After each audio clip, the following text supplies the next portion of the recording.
ലോകകപ്പ് ഫുട്ബോളിലെ group A മത്സരത്തിൽ കരുത്തരായ ദക്ഷിണാഫ്രിക്കയ്ക്കും ചെക്ക് റിപ്പബ്ലിക്കിനും സമനില. ഇരു ടീമുകളും ഓരോ ഗോൾ വീതം അടിച്ച് സമനിലയിൽ പിരിയുകയായിരുന്നു. മത്സരത്തിന്റെ ഭൂരിഭാഗം സമയവും മുന്നിട്ട് നിന്ന ശേഷമാണ് അവസാന നിമിഷങ്ങളിൽ വഴങ്ങിയ പെനാൽറ്റിയിലൂടെ ചെക്ക് റിപ്പബ്ലിക് വിജയം കൈവിട്ടത്.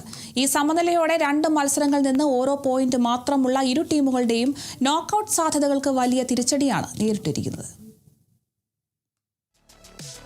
ഇന്നലെ അങ്ങനെ ലോകകപ്പിൻ്റെ മറ്റൊരു സ്റ്റേജിലേക്ക് കടന്നിരിക്കുകയാണ്.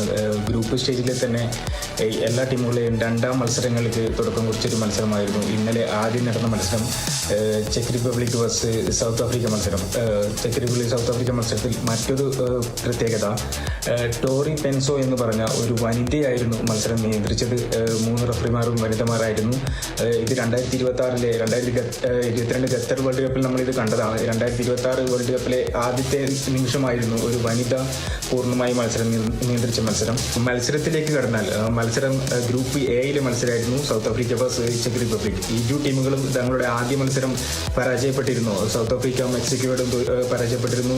സൗത്ത് കൊറിയയോട് ചെക്ക് റിപ്പബ്ലിക്കും പരാജയപ്പെട്ടിരുന്നു. അതുകൊണ്ട് തന്നെ ഇരു ടീമുകൾക്കും പോയിന്റുകൾ നേടാൻ കഴിഞ്ഞില്ല. ഈ മത്സരത്തോടെ സമനിലയിൽ പിരിഞ്ഞ 1-1 സമനിലയിൽ പിരിഞ്ഞ ഈ മത്സരത്തോടെ ഇരു ടീമുകളും അവരുടെ പോയിന്റ് ടേബിളിൽ ഓരോ പോയിന്റ് വീതം എഴുതി ചേർക്കുകയും ചെയ്തു.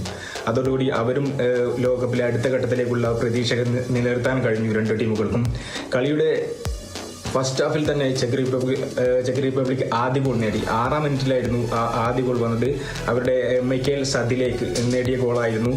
അസിസ്റ്റ് നൽകിയത് അലക്സാണ്ടർ സൊജിക്ക എന്ന് പറഞ്ഞ ഒരു പ്ലെയർ അസിസ്റ്റ് നൽകി. 6-ാം മിനിറ്റിൽ തന്നെ ഒരു വലങ്കാൽ ഷോട്ട് കൊണ്ട് സദിലേക്ക് ഒരു മനോഹരമായ ഗോൾ നേടുകയായിരുന്നു. ആദ്യ പകുതി ഈ ഒരു ഗോളിന്റെ ബലത്തിൽ ആദ്യ പകുതി അവസാനിച്ചിരുന്നു. ആദ്യ പകുതിയിൽ കൂടുതൽ സമയം 20 മിനിറ്റോളം ചെക്ക് റിപ്പബ്ലിക്കിന്റെ നിയന്ത്രണമായിരുന്ന കളി. ഒരു 20 മിനിറ്റിന് ശേഷം പതുക്കെ സൗത്ത് ആഫ്രിക്ക നിയന്ത്രിക്കുന്ന കാര്യങ്ങൾ കണ്ടു. ആദ്യ മിനിറ്റിൽ കൂടുതൽ ഗോൾ പൊസിഷനും സൗത്ത് ആഫ്രിക്കയായിരുന്നു. കളിയുടെ 2ാം പകുതി എടുത്തു നോക്കിയാൽ കൂടുതൽ ഡോമിനേറ്റ് ചെയ്ത് കളിക്കുന്ന സൗത്ത് ആഫ്രിക്ക തന്നെയായിരുന്നു കണ്ടത്. അവർ ഗോൾ പൊസിഷൻ കൂടുതൽ സൗത്ത് ആഫ്രിക്കയ്ക്കായിരുന്നു. കൂടുതൽ ഷോട്ടുകൾ 2ാം പകുതിയിൽ അവർ എടുത്തിരുന്നു. അറ്റാക്ക് ചെയ്ത് കളിക്കുന്ന സൗത്ത് ആഫ്രിക്ക മധ്യനിരയിൽ മൊക്കേന എന്ന് പറയുന്ന ഒരു പ്ലെയർ, താബോ മൊക്കേന എന്ന് പറയുന്ന മിഡ്ഫീൽഡ് താരം മധ്യനിര കൺട്രോൾ ചെയ്ത് കളിക്കുന്ന ഒരു കാഴ്ച കണ്ടിരുന്നു. അതുപോലെ തന്നെ അറ്റാക്കിംഗ് കൂടുതൽ ശ്രദ്ധികരിച്ച് ഒരു ഈക്വലൈസ് ഗോൾ നേടാൻ വേണ്ടി ശ്രമിക്കുന്ന സൗത്ത് ആഫ്രിക്കയായിരുന്നു 2ാം പകുതിയിൽ കണ്ടത്. ചില ഒറ്റപ്പെട്ട നീക്കങ്ങൾ ചെക്ക് റിപ്പബ്ലിക് നടത്തുന്ന കാഴ്ചയും കണ്ടിരുന്നു. അതൊക്കെ ഡിഫൻസ് ലൈനിൽ തട്ടി ഗോളിലേക്ക് കലാശിക്കാതെ പോവുകയുമായിരുന്നു. അങ്ങനെ 82-ാം മിനിറ്റിൽ സൗത്ത് ആഫ്രിക്ക നടത്തിയൊരു മുന്നേറ്റം പാരിൽ സൽക്കിന്റെ കയ്യിൽ തട്ടുകയായിരുന്നു. അത് റഫറി പെനാൽറ്റി വിധിക്കുകയും ചെയ്തു. അങ്ങനെ 81-ാം മിനിറ്റിൽ അവരുടെ സൂപ്പർ താരം, ഈ മത്സരത്തിലെ മാൻ ഓഫ് ദ മാച്ച് ആയിരുന്നു മൊക്കേന. താബോ മൊക്കേന നേടിയ അതിമനോഹരമായ പെനാൽറ്റി ഗോളിലൂടെ സൗത്ത് ആഫ്രിക്ക ഈക്വലൈസ് ചെയ്യുകയും ചെയ്തു.